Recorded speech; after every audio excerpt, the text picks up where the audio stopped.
The area was originally inhabited by the Penobscot and Abenaki peoples, part of the Wabanaki Confederacy, who used the Piscataquis River for fishing and travel.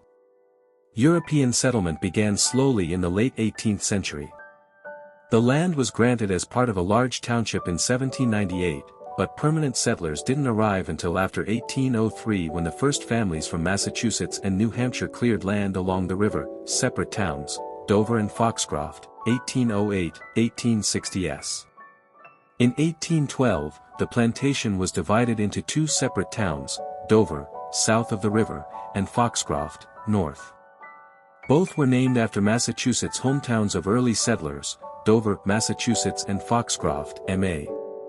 The towns grew slowly as farming and lumber communities.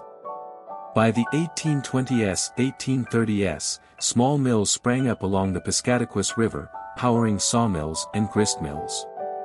The arrival of the Bangor and Piscataquis Railroad in 1885 boosted growth, merger into Dover Foxcroft, 1922. Despite being neighboring towns with a shared school district and economy, Dover and Foxcroft remained legally separate for over a century.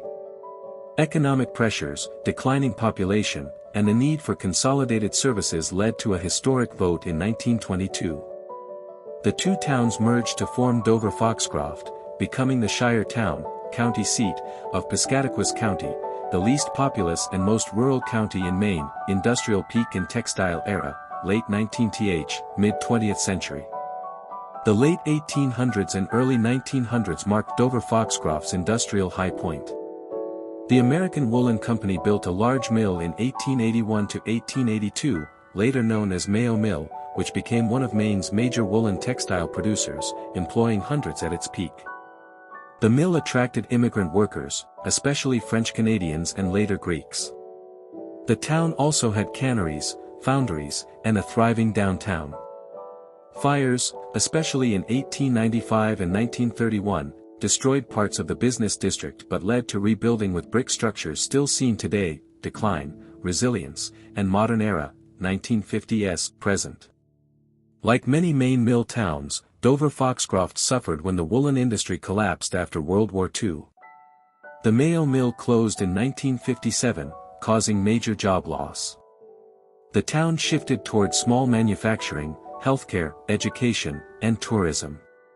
Today it is the commercial and cultural hub of central Maine's interior, home to Foxcroft Academy, founded 1823, one of the oldest private secondary schools in the U.S., the annual Piscataquis Valley Fair, and the Maine Whoopie Pie Festival. The population has hovered around 4,000 to 4,500 for decades, with a strong sense of community and rural character.